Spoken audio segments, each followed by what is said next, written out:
They told me the wilderness would heal my burnout, and the Rocky Mountains are a sanctuary where one can escape from the endless work meetings. I was looking for silence, clarity, and a fresh start. Instead, I found a nightmare that followed me home. This isn't just a survival story, it is a warning to everyone who hears it. If you think you are alone in the woods, I advise you to think again. The mountains do not just keep secrets. They hide predators who do not want anyone to discover them. I had been dreaming of this trip for years, and after finishing a huge technical project in Austin, Texas, I decided to take a solitary vacation in the Rocky Mountains in Colorado. I packed my backpack with everything I needed for the trip: a GPS device, a professional tent, dehydrated food, and an advanced personal locator beacon, PLB. My colleagues at work warned me, saying, "The mountains are unforgiving." So I laughed and replied that I just needed to escape the noise of work for a while. I arrived at the Rocky Mountain National Park on a clear day, where the sun was shining on the peaks and the wind carried the scent of pine. I started walking on my designated path, and the first days were like paradise: pristine waterfall water and silence filling my head with tranquility. On the third day, I decided to veer off the main trail to explore a more rugged area, and I did not know that the result of my reckless decision could lead to my demise. Indeed, I started moving, carrying the bag with all its contents on my back. I was enjoying the trip to the maximum and wished I could live here for the rest of my life. Suddenly, the face of the sky changed, and a sudden blizzard struck the area. Thick clouds blocked the GPS signal, and while I was trying to find shelter among the rocks, my foot slipped into a narrow rocky crevice. But God's care was with me.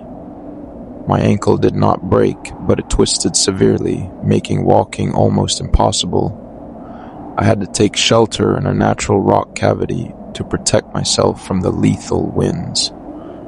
I started activating the emergency device, but the signal was very weak in the middle of the storm. This was the beginning of the nightmare that I am still living until now. On the fourth night, with the wind quieting down slightly, I heard human voices approaching. At first, a feeling of relief flooded me. I was convinced that a rescue team had located me. I screamed with all my might, "I am here! I am here! Please save me!" But when they approached, I froze in my place. They were not the rescue team. They were 3 men. They were wearing dark winter clothes that did not belong to any official entity, and they had hunting rifles equipped with night vision scopes. My relief turned into anxiety and fear, and my happiness into sadness and depression. They did not talk about saving anyone, but they were whispering about a shipment that had to be delivered before dawn. I understood that these were not hikers, but individuals practicing illegal activities in remote areas. While they were roaming around, I was watching them from inside my hideout. One of them noticed a footprint of my shoe on the snow, and they started scanning the area seriously. And I was hiding deep in the rocky cavity.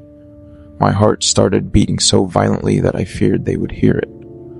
I heard one of them say coldly, "If there is an intruder, we cannot let him leave." The fear I felt at that moment was due to my realization that I was trapped in an area outside the reach of the law, with people who did not possess an ounce of mercy.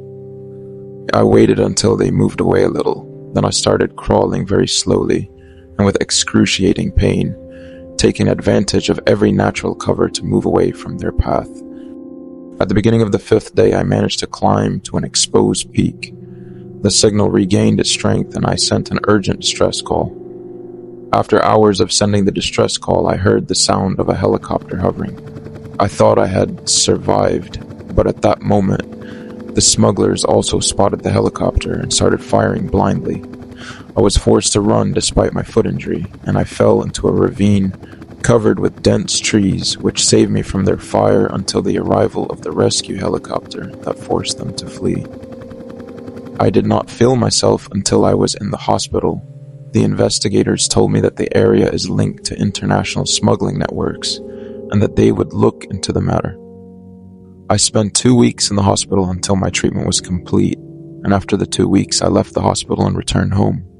But after a month, everything changed. I started to notice a black SUV parked in front of my house in Austin for consecutive days, and I received anonymous emails containing photos of me leaving my house. I remembered the advice of my colleagues at work. I'm now living in constant fear. I no longer sleep without medication, and whenever I hear the sound of the wind, I feel that they are still watching me from the shadows. The mountains are no longer just a place I visited. They have become the prison that haunts me even in my home.